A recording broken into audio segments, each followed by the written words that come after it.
Disciple makers, and thank you for joining us. The Georgia Baptist Mission Board Discipleship team, led by Scott Sullivan, exists to help churches take the next step toward becoming a healthy, disciple-making church. We've developed tools to help you, like the WATERSHED principle, which identifies 6 main ministries needed to be a healthy church. The Spark Conference, a total church strengthening event that allows you to access keynotes and breakouts all year long for ongoing training in your ministry area. Access it today at thesparkconference.com. We're also setting up learning communities across Georgia to sharpen, encourage, and resource leaders personally and professionally. Find a community near you at gabaptist.org/discipleship.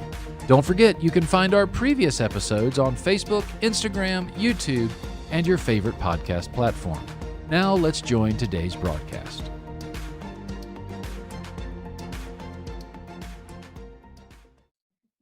Welcome, friends. Thank you for engaging, and you are going to be so glad that you joined us today. This is the first time I've had my bride with me, Elizabeth, on the broadcast, and we also are going to be visiting with Ben and Lynley Mandrell, and super excited to share some different things from family to ministry to struggles. And let's be honest, the most important people that are on the broadcast today are Lynley and Elizabeth. So let's just give a shout out to them. We're so glad that you all are with us. So let me do a little intro here for the 2 people in the nation who may not know who they are. Ben is the president and CEO of Lifeway Christian Resources, and Ben and his wife, Lynley, have served in both the established church environment and church plant. So before coming to Lifeway in 2019, Ben pastored a church plant, Storyline Fellowship in Denver. And actually, our church in Halton was one of the partner churches that helped with that. And Lynley also served as director of children's ministries there at the church. Now, they are co-hosting a podcast now that is fantastic, and we want to recommend that to you. It's called The Glass House. We'll talk a little more about that in just a moment. And that's where they're having some transparent conversations with pastors and spouses about challenges of living in the public eye of church life. Now, Ben and Lynley live outside of Nashville, Tennessee. They've got 4 teenagers. Let me say that again, 4 teenagers. And super excited just to hear about what's going on with that. So Ben, Lynley, Elizabeth, welcome to the Georgia Baptist Discipleship family. Thanks so much. Good to be here. Yeah, well, I'm really excited to talk with you, and I'm glad you joined us. And before we jump into that, let me just give a reminder to our audience that our team has a pile of resources. You guys know we love giving things away. So make sure that you leave a comment, and you'll get entered into a drawing. And now if you share the link, you'll get double entry into the drawing, an extra helping of candy corn coated with nerds when you get to heaven, if you do that. And if you missed the full discussion, you'll get to listen afterwards on YouTube, Instagram, all podcast platforms, and you can view it right here on Georgia Baptist Discipleship Facebook group. All right.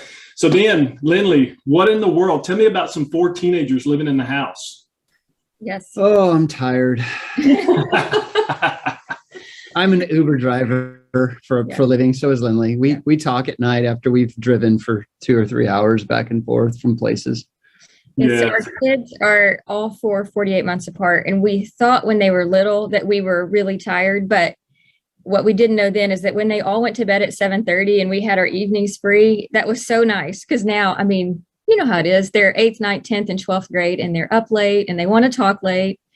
And we're not late night people. So it's a struggle, but it's great. Like, we've really enjoyed this season. You know, it's hard when you hear people just talk about teenagers as if it's a struggle, and it can be in some ways, but it's also just a real fun season with them. I know that one of the things we're going to talk about today is just leadership principles. And one of ours is the conversation is the relationship. That's a really great principle in leadership. The quality of the conversation is the quality of the relationship. And I think we would both say the conversations we're having with our 4 kids now are far better than any we've ever had, because they're asking themselves some of the biggest questions in life. So that's the trade-off. Mm-hmm. That's rich. That's rich. Gold nugget number 1. Ben's already dropped it. All right. So let's talk personal for just a moment. How did you guys meet? And is there sort of a story behind the 2 of you getting married? How you asked her? Anything cool there? We met at Kanakuk camps. We were on staff together. I always say She was there because she was a phenomenal athlete. I was there because I had a personality, because they put me on skit team and I was doing the skits. Lynley was teaching tennis, and we were a fast and furious romance. We got married 1 year after the day we met, basically. After we dated long distance. So I was still in college and he in Arkansas and he was living in Orlando. So we dated long distance for that 12 months and then got married, pretty quickly. I went to work at that camp to find a wife, and I achieved my goal. There you go. Hey, rain by spring or your money back. There you go. Well, Elizabeth and I, ours is kind of a crazy story too. I asked her to marry me on top of a billboard in downtown Shreveport, Louisiana. It said, Elizabeth Ann Harris, I love you. Will you marry me? Wow. That's like something out of a country music song. See, we don't have the same story. When he asked me to marry him, my parents said no. Yeah. So we have yeah, that was bad. A little bit of a different story, but that's because I was still in school and we, had these dreams of me quitting school and going to live in Orlando. And my parents just said, you guys can get married, but you need to finish school in the process. And they were right. Looking back now, they were right. And that's what parents do. They look out for us for sure. Right. Awesome.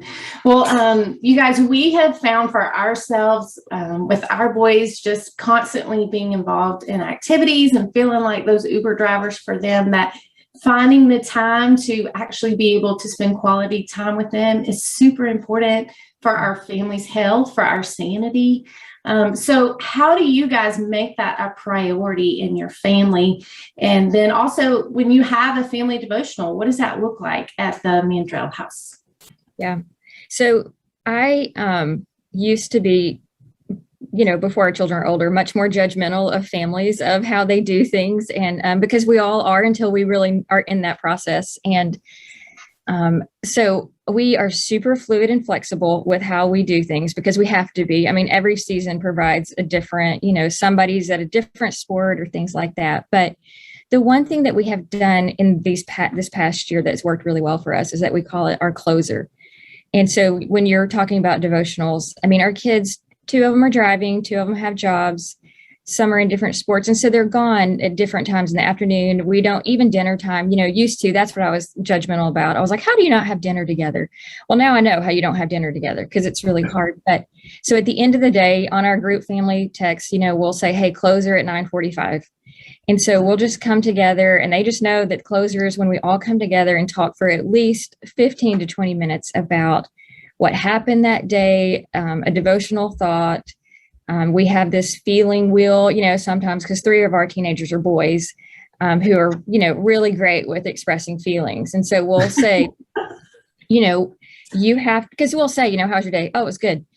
So we have this wheel sometimes, and of course we don't overuse it, but sometimes we say, pick one of these things and tell us a story about that day. So, I mean. Yeah, I think it's amazingly unimpressive the way we do it, actually. And I've become suspicious of anybody who has teenagers who has a really good structure because it really is a challenge. I think the name of the game is flexibility. And I think, honestly, they're not listening until they're ready to listen. And a lot of parenting we're discovering is waiting for that moment when they are teachable and something has happened that has broke their heart or caused them great angst. Those are the moments you got to be there and really capitalize on those moments. Like our daughter right now, she's trying to figure out where she wants to go to college. And it's like a huge decision for her. And all of a sudden she's listening to guidance about future stuff because she's making a big decision in her life and she needs help. So I think that we have found also devotionally is us, with the glass house, and I know we'll get into that later, but us talking with the kids about what we're struggling with, what we're doing, like what we're going through in counseling, like that's been our greatest discipleship tool with them. Because, and we just keep saying that we say, hey, Lord willing, you're all going to be married someday and you're going to have struggles. And so we don't want you to believe that we have this perfect marriage so that when you start fighting with your spouse, you're like, what's going on? Because my parents didn't fight. So, that is one of the things too, that we really have just tried to use is, our bad experiences sometimes to help them grow through their discipleship. It's good. So that means that you guys have those moments of intense discussion like we do? Our pastor we're call family fighting moments of intense I discussion. really like that. I really like that. Moments of intense discussion. That's a really spiritual way of saying that. That's good. And just kind of personal story witness, if you ever want to really jump into one of those, try and build an outdoor fire pit with your wife. That's what we're doing right now. One of us felt like it was a good idea for us to have a family project and build an outdoor fireplace. Heather. So we're trying that, Yeah, teach your kids, love your neighbor, be kind to your brother, and then you turn around and you yell at your We wife. yell at each other. We're like, oh, wow. Yeah. That's great. Well, we've got a rhythm too, and that's what I've always said is blessed are the flexible, for they shall not be bent out of shape. That whole idea of the family devotion, I think it's huge for us, but we've had to do the same thing. And like our 11-year-old, he has football practice at 11 years old, and he doesn't get home till like 9:30, 3 nights a week. So Elizabeth has begun something in the morning time in our drives just to maximize when you can. Right. So we have a captive audience. I have a captive audience dropping my kids off. We have a 20-minute drive to school.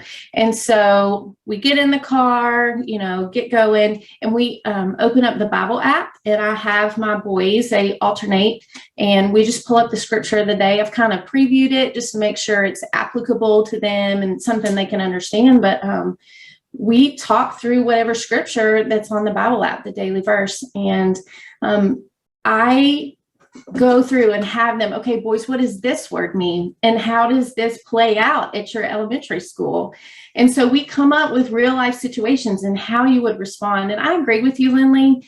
I never want my boys to grow up thinking that their mama thought she was perfect. Yeah. I want my kids to know that I'm real and I have real struggles. And so we definitely use humility as we share our own struggles, but it helps them understand as a Christian, you're going to struggle, but God is the one that gives you the victory. And so we just really utilize that captive audience on the drive to school. Yeah. And Ben, I would say just as a word of encouragement, your team that does the Lifeway research and always throwing out stats and things like that. One of that's been out there for probably a decade just talked about how little adults and even particularly our kids cannot verbalize their faith. So we've just kind of taken the stance of, we're not going to read scripture over them or just pray for them. We want our kids to be able to pray out loud, and we want them to be able to verbalize their faith. So, man, that's just really good. Now, let's turn the page on this discussion and let's jump into the Glass House podcast, because I know you guys are having some really candid conversations, and I'm a subscriber. I'm listening to it. I'm paying attention to those conversations that you're having, and they're real life struggles for people that are in the public eye, that pastor, that leader. So tell us how you got the name and what's really the goal of the podcast that you guys have started. Go ahead.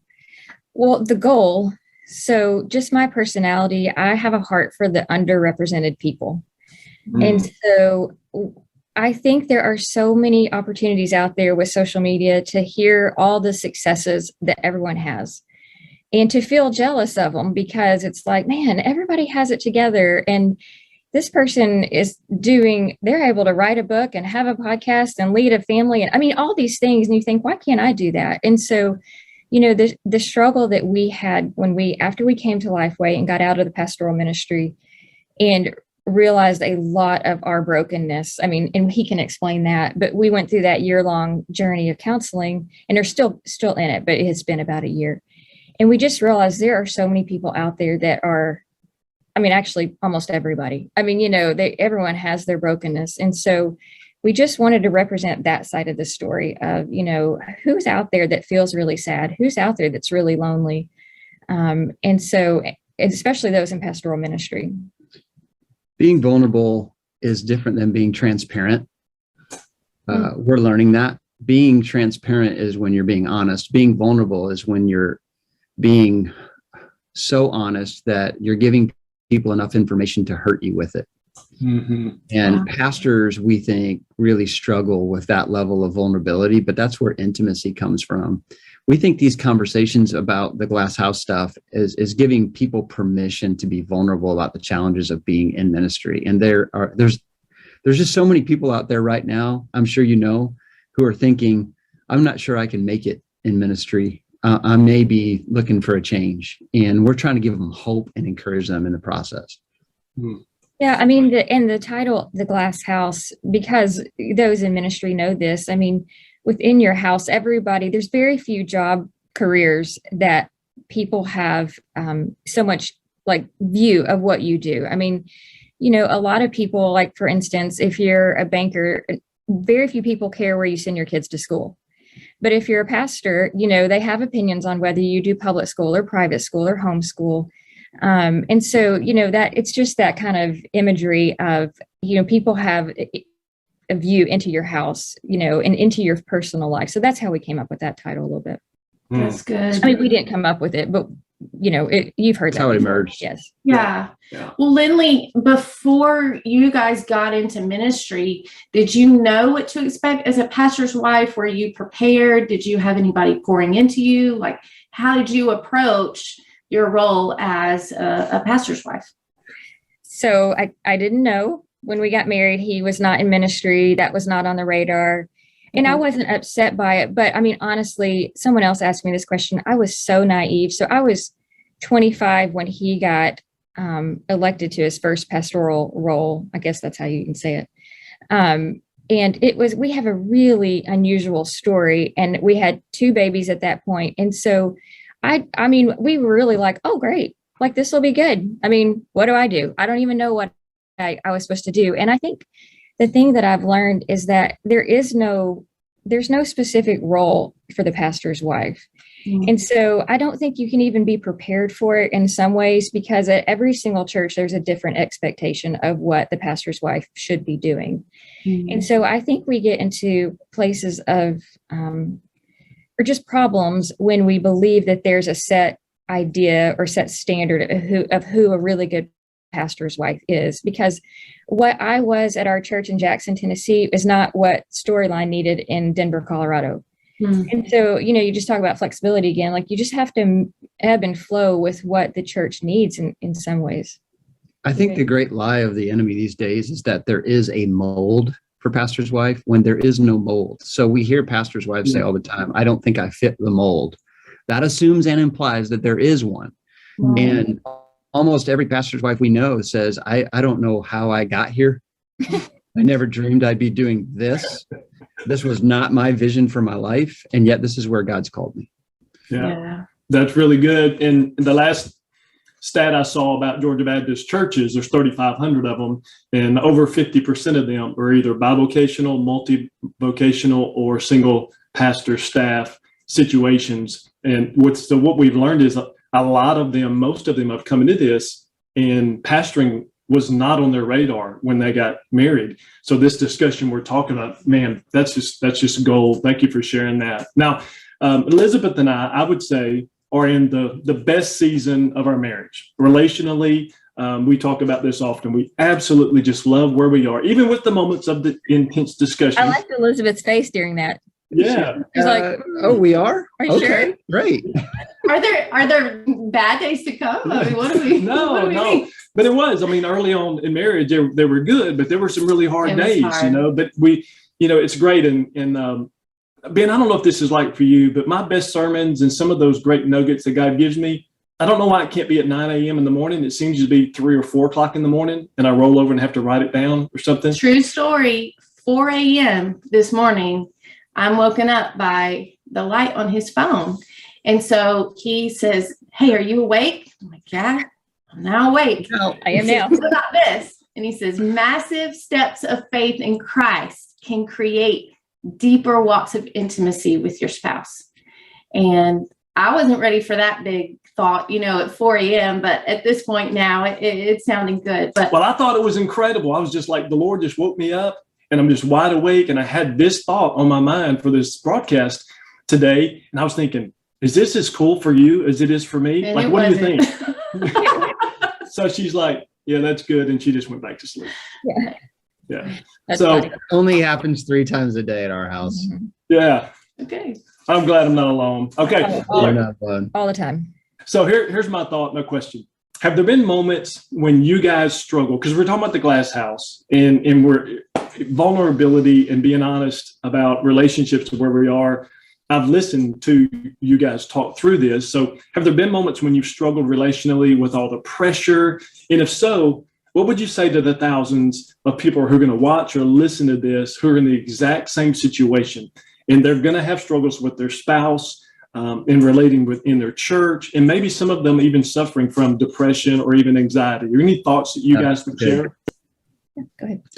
I think there's two kinds of struggles in marriage, and one is really healthy and one is not. When we set out to plant, you talk about a massive step for Christ. When we resigned our church in West Tennessee, moved 1,000 miles west to plant a church in Denver together, that stress and pressure drew us together because we were in it together. We were fighting in the battle together. Foxholes make friends.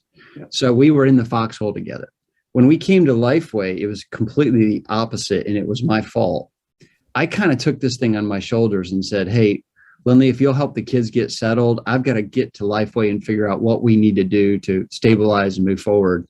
Actually, and that's not at all what he said. Well, I didn't say it, but I wanted to say it. He didn't say that. That was the problem, is that we said we were coming here to Lifeway together.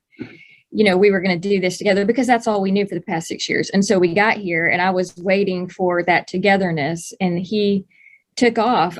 Just took off. And I was like, well, what happened? And he didn't say all that, but that sounded good. Well, but through a year of counseling together, I learned that Lynley kept using the language of abandonment, which I was like, you crazy? Like, you think I'm abandoning you? I'm home every night, kind of. Mm-hmm. But I really did emotionally detach from her as I took on this Goliath.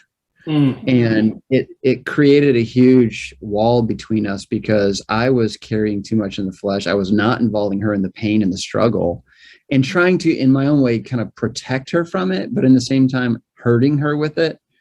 So one of the things, I guess what I'm trying to say is, in ministry, stress and struggle is a really good thing when you're dealing with it together.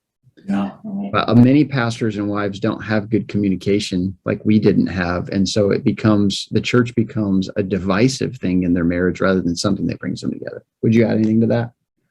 I think I would just add, and it's so simple. So simple, but try to find help. If your marriages, I just can't stress enough how much the counseling helped us. And so I know that there's kind of a stigma around it with therapy, and we've talked to people and they've said, we should get in a couple of sessions. But it took us a couple of sessions, like a long time to even start getting to some lower levels of hurt and things that came back from like childhood that we didn't even know were like causing some of the problems. And so I just would recommend it so much, even in small towns. Like, there are Zoom options, which I know is not ideal because it's hard. In a small town, in a small church, pastor, when everybody knows each other, you don't want to go to the one counselor in town because it's hard. Your pride prevents you from that. So, but there are options. Yeah. And I think too, just in regard to the discussion of depression and anxiety, I've heard that there are some pastors who will not allow their wives to go to a counselor because of the repercussions that it could have for his job, that where it looks like their family or their marriage is unstable. And so he's concerned about the longevity at his church. And so, yes, it may be that you have to even pull from someone outside of the church, outside of your small town. But I'm a big proponent, knowing how I battled depression and anxiety myself. Counseling is super important. Medicine is sometimes just something that is important, just like a person who is diabetic or a person who has cancer. They need treatment, and as much faith as we may have in the Lord Jesus, he also says, here are some great options that I put in the heart of man to be able to help you. Yeah. And so I think that that's something that,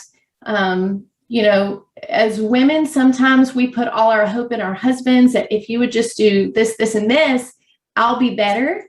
But as a man, he can't do that. It's not his job. So I've got to make sure, if I'm a person who is struggling with that I take the responsibility. Hey, I need to go see a doctor. I need to see a counselor, but I'm involving him in that struggle so that we work through it together. Yeah. And what I found important, which was hard for me because I'm a fixer, was that she needed me to love her and to listen and to be with her, but not necessarily to do for her. And that was hard because I like to put my hands in the middle of it and make it right. Yeah. Yes. Yeah. Lifeway research is telling us a lot of things right now. One is a study done of pastor well-being that we just conducted, getting ready to publish that, is that 75% of pastors right now, their greatest discouragement is their church members are not committed. Mm. So what's happening right now with pastors and pastors' wives is there's some resentment setting in of, hey, I'm in it to win it. I'm all in. I'm still here every Sunday. But I'm looking out in social media and seeing that even my best people are opting out of a lot of things they used to opt in. And so it's creating a fantasy of escape. And so more and more pastors are struggling with the endurance piece of, should I stick with it even in this hard season? And this is where I think it does expose the frailties of our need for approval, our need for people to subscribe to us, rather than the faithfulness of the call. That's good. Counseling can help you get to the root of that. Yeah, I think, Elizabeth, you said something that was scary in that when pastors' wives say that their husbands can't do that because of the repercussions. I mean, it's one thing that we've learned in counseling is just talking about, what is scary, what is fearful. And that it makes me scared because a pastor's first role is to his family. Right. And, so he can create this really great church that's completely wonderful from the outside. I mean, but look at how many people have fallen. I mean, that's when I talk about the underrepresented, is because we have this massive list growing of people who that we say is really great. I mean, we perceive as really great, and then they fall. Right. And it happens. And so it's like, gosh, it scares me when we talk to women whose husbands won't go to counseling, because I think, well, you're asking for a hard future. Right. And how can you win in the church if you're not winning at home? Because that's your foundation to be able to succeed. If he's not doing well at home and I'm not supporting him in that, he is not going to do the best that he can at work, Mm-hmm. Or you can, it's just fake. Yeah. It's not true. Right. I mean, it's inauthentic, and, and when you hear about that kind of stuff, it's really hard. Right. Gold nugget number 2 that we stole is success is when the people who know you best respect you most. And that really is an application of 1 Timothy 3, where a pastor should manage his own household well. Mm-hmm. If the people who have the most access to you aren't influenced by you, that should be a red flag to you as a person, that I'm not leading the most important people well. Now, obviously, there's lots of grace there. We don't all have control over the actions that our kids take. So there's got to be some balance in that. But I do think this is a good season for pastors to stop and think, okay, how is my family doing? How's my marriage? Maybe I could dig in there. It's a good place. It is. And Ben, one of the things that we have been talking about a lot since we moved to Georgia, because our life has just been completely so turned upside down from 2 years of building our forever home in Louisiana. And literally the weekend we were supposed to move in that house is the weekend we moved to Georgia. So we never actually lived in the house. And just as all of that, we got here, and I was kind of in the mode where you were, where it was hit it hard. I got to earn my way, got to know, all this sort of thing. But we stopped making memories as a family. Yep. So we have been talking about, we could probably save an extra $50 if we don't do this or whatever. But we're tracking waterfalls, and now we're going to places with the boys, and we're trying to create these memories. But it's reality, man. I've had 10 or 12 people die in our circle since last November of COVID. Mm-hmm. And the reality is, we may not get to those beautiful years in our 80s where we watch grandkids and great grandkids. So, we're going to make memories now as a family as best we can. So it's really good. Let me transition here and let's hit a bonus round with you guys, and we'll start landing the plane. All right. So this is our real life bonus round. First thing that comes to mind, Elizabeth reminded me that our children and parents may watch this, so I can't say some of what I want to say to you, but so let's jump in here. Elizabeth, you got the first one. Okay, Ben, how do you keep your relationship with Lynley fresh and a priority? Mm-hmm. Answer is, it's not always fresh and it's not always a priority. That's the real answer. To be honest, we have a very human relationship. It's ebb and flow. We have great weeks. We have bad weeks. When we're in our healthiest place, we're spending a day a week together. We're going out and exploring. We found a great fried chicken place here in Nashville that is like a meat and three, and we're the youngest people there, but we love it. Yeah. When we were church planners, we would try to take a day off together and work out and go find something new in the Denver area. Right. But I just want to be really clear with you. Like my scorecard as a husband is amazingly inconsistent. The grace of God that I received through Lynley is so important for our marriage. And I don't want to be on the hook for being the perfect husband who offers the perfect date every week. But I do want to continue to fight for our marriage and be sensitive to when we are in a season of struggle, to do everything I can to work us, to find the proactive steps to get out of it, which counseling has been a huge piece of that. It really has. Right. Really cool. Lynley, any thoughts from you on that? I mean, I agree with what he was saying. I'm kidding. Ditto. Ditto. No, I mean, we really do try to get away. I mean, that's the beauty of his job at Lifeway now. I mean, being outside of the local church, he travels a lot and I'm able to go with him. And that's the beauty of having teenagers, is that they are a little more stable at home without us. We have a really great neighborhood. We walk around all the time and just pray. I mean, because we seem to never be able to get away from like listening ears. And so, we will literally be having a conversation on the couch and someone from upstairs is like, oh, where are we going? And we're like, how did you hear that? So we go around our neighborhood. I mean, we try our best. We truly do try to be best friends. We don't always honor that, but best friends are, whenever there's good news or bad news, the first person you tell is your best friend. Right. We try to stay on top of that. There are times when I break that rule and I've told somebody else and I realize I just broke the rule. But we do try to make sure that the other person is the receiver of the most important information and we are sharing at a heart level on a regular basis. Yeah. Awesome. Okay. Your most awkward moment that you've had with your children?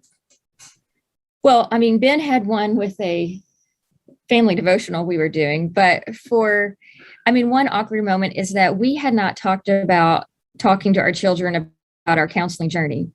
And we have some family baggage there that, so one day he was up at work, of course, when we began our first session. And I was leaving the house and my daughter, just said, well, where are you going? And I said, well, we're going to start some counseling with a professional counselor. And she was like, oh, that's great. Tell me about it when you get home, kind of deal. So, but I didn't tell him that. So when we got home, she was like, well, how was counseling? And, it was awkward because he was like, how do they know? And I said, well, because they need to know. I mean, they've heard us fighting for a year. And so they need to know that we don't want to be fighting and that we want to move forward through this. So I was a little humiliated because I didn't want our kids knowing that we were going to counseling. I was completely wrong about it. Yeah. She was right. It's been a really healthy thing to talk to them about it. But, a man's pride is a powerful thing. Yes. And I'm grateful now that we've included our kids in that journey. But yeah, it was hard. The family devo awkward conversation is, I have a lot of shame around family devotions. That's actually a hard question for me because I can stand up in front of a group of adults and I can keep the room. Yeah. I cannot keep my 4 kids' attention for 10 minutes. And one morning we decided to have family devotion and I thought I had a pretty amazing insight to share. And I looked around and everybody's checked out and I just flipped out. I mean, all of my wrath came out. Yeah. And they still talk about the day that Dad went postal at family devotion. But I came back later that afternoon and it actually produced, this is where conflict can create intimacy. I was just like, guys, look, it's important to me that I'm communicating biblical truth to you guys. And I don't feel like you're listening. And I feel a lot of shame that I'm not teaching it right, or I'm not making it interesting. Like, you help me out here. And it ended up, they had a lot of mercy on me in that moment, and it brought us closer. So I do think that sometimes things have to explode before they get better. Yeah. Yeah. And I tell Elizabeth, those are the moments where I feel like she's going Old Testament on our boys when she has that. And, anyway. All right. So what's our next one here?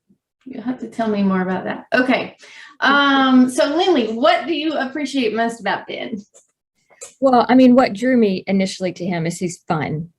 I mean, I'm not fun, when we do all these assessments, like he gets all the fun gifts and I'm like the disciplined, structured person. And I'm like, I want to be fun. And so he is really fun. Like he brings a lot of that to the house. And even, I mean, our kids are very structured and scheduled, but like if it were up to just me, it would be like the most boring household ever. And so he adds that element to it. And then also, I mean, he's just very courageous.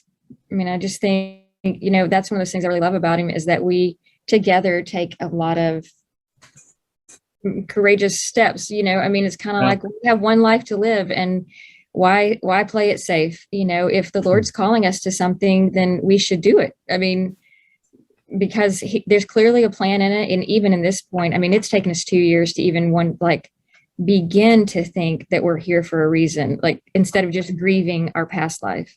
Yeah. So, but it's good. It's good. I call it the DOF. Should I tell them about the DOF? Yeah. But sometimes Elizabeth gets the DOF title, which is Destroyer of Fun. I'm the one who's trying to have every day should be a party. If you're not having a party, something's wrong. And she brings us back to earth to make sure we're all right. So, all right. So Ben, go ahead. Well, opposites attract. I mean, I admire Lynley. Always finishes what she starts. She's a finisher. She's great at execution. She can't remember a workout that she started and didn't finish the whole plan. She's reading through the whole Bible this year, just finished the Old Testament. And I wish I was that way. I so admire the way that she keeps us on track, because I can chase so many rabbits and having a great time in the process. Well, like when he was a pastor, he would come to me and say, I think I'm going to do an 8-week series. And I'm like, you should go 4.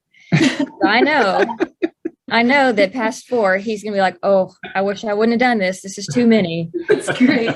So, I mean, yeah, we laugh. Well, I think honestly, from a spiritual level, it's the spiritual gift of faithfulness.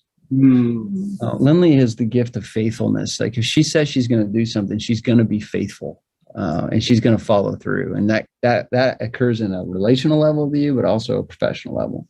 That's why she was so great as a director of kids ministry, because she would start things and she would always see them through, and people appreciated that. That's awesome. So good. Such a good quality. Well, hey, how can we connect with you guys on social media? How can we find the Glass House podcast? Y'all tell us about that. Yep. The Glass House can be found at anywhere you find podcasts. Just Google the Glass House, Ben and Lynley. We just finished the first season. And we're recording it. And it really focuses, each episode is on one of these core emotions that pastors and wives struggle with. Like there's a whole episode on anxiety, and a well-known pastor named Fear. Dean talks just about his struggle with anxiety as a pastor and how humiliating it is to be an anxious person as a pastor. So we're kind of walking through these emotions that real people called pastors and wives feel. And that's been pretty cool. So other than that, you can find us on social media, on Instagram, in those places. And disclaimer, you're going to be really disappointed by my social media. I'm not one of those that is good at stories or anything like that. So if you want to see pictures of our children or dogs, you're good. That's it. Awesome. Well, look, Ben, Lynley, Elizabeth, thank you so much for joining me today. And thanks for all you're doing to serve churches across the globe. Dr. PJ Dunn, thank you for producing today's show. And I want to remind you, our listeners, that we are only able to do the broadcast because you guys give generously to the cooperative program. So thank you for doing that. And I pray that today's discussion with the Mandrels and with my wife, Elizabeth, inspires you to think beyond borders, to love your spouse well, and equips you to make world-impacting disciple makers. Thanks for listening. We want to continue the conversation from today's broadcast in a learning community near you. These learning communities are designed to celebrate your biggest wins, resource your greatest need, and help you finish well. We also want to give you a free gift, the 5 discipleship shifts most churches need to make to produce world-impacting disciple makers. You can download this resource by going to ministryboom.com. This 5-page PDF is a discipleship alignment checklist.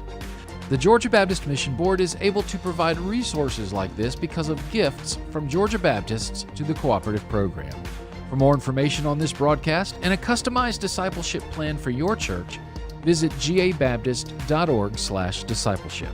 Engage with us on your time through Facebook, Instagram, YouTube, and all podcast platforms.